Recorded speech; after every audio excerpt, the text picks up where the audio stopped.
Today's story was written by Reddit user Captain Candy. It was over.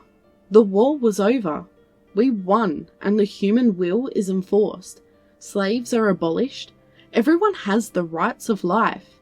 Any man, woman, child, or other from any race or species across the galaxy is free to pursue their dreams.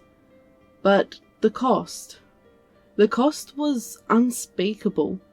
We, humanity, killed. We don't even know how many losses and casualties. They are not measured in millions, billions, or greater, but in the number of races that no longer live in this universe.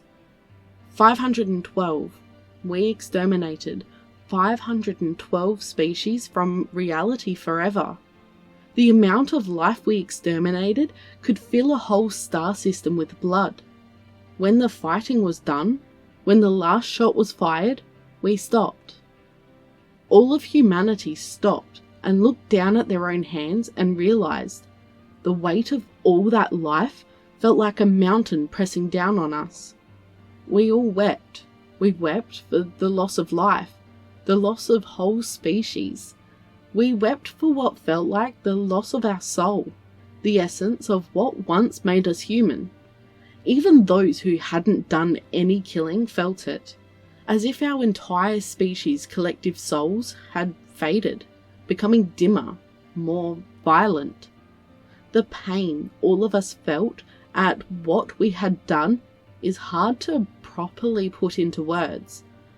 It was a sense of loss like none other, an emptiness in our very being. This feeling was only multiplied when we heard the thanks of the races we freed, but saw the terror in their eyes at what we had done to free them. Humanity, from this loss, kept the unity we had gained in war. The pain bonded all of us together like nothing else ever could or ever will. Those of us who chose to keep living anyway. We lost trillions to the suicides. At the end, only a meager 4 billion of us chose to keep moving forwards and live. The 4 billion of us had no way to possibly take the mantle of trillions, and so we gathered. We all gathered at Earth, our mother world. We convened and talked for weeks, months, even years about what to do. After debating for almost an entire decade, we came to a consensus.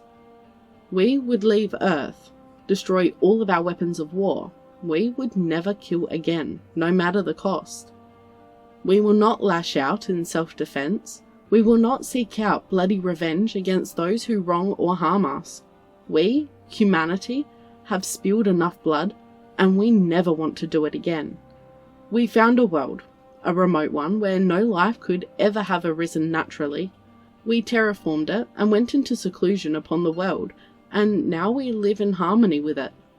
Forests and cities share spaces, and there are never human deaths from predatory animals or sickness.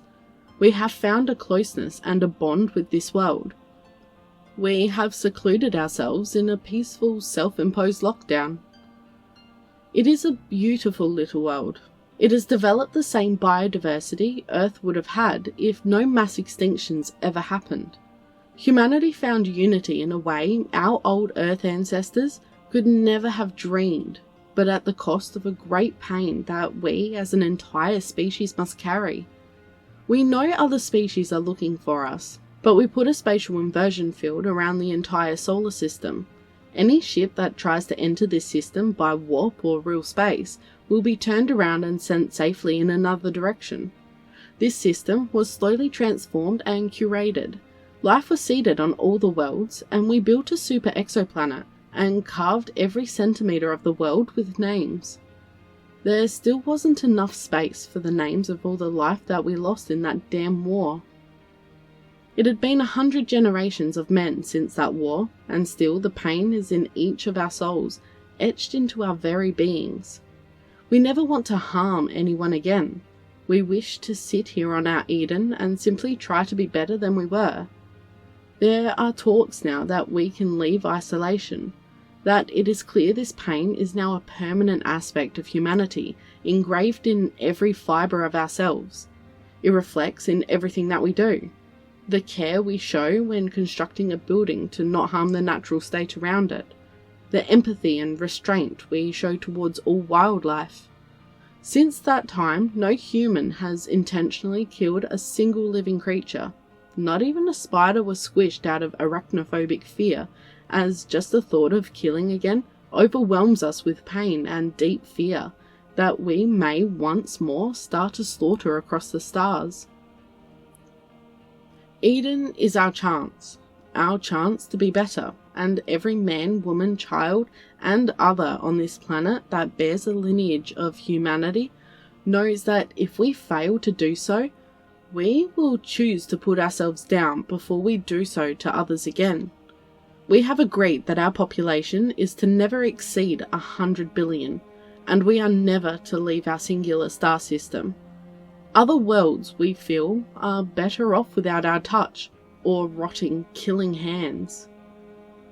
If we are asked, we will assist others in shaping worlds, but we will not inhabit them. Some of ours may wander the stars, but none of us shall ever live among another one.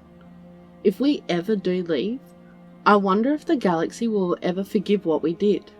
Most certainly, we will never forgive ourselves. All we can do is try to be better. That's all humanity will probably ever do, forever.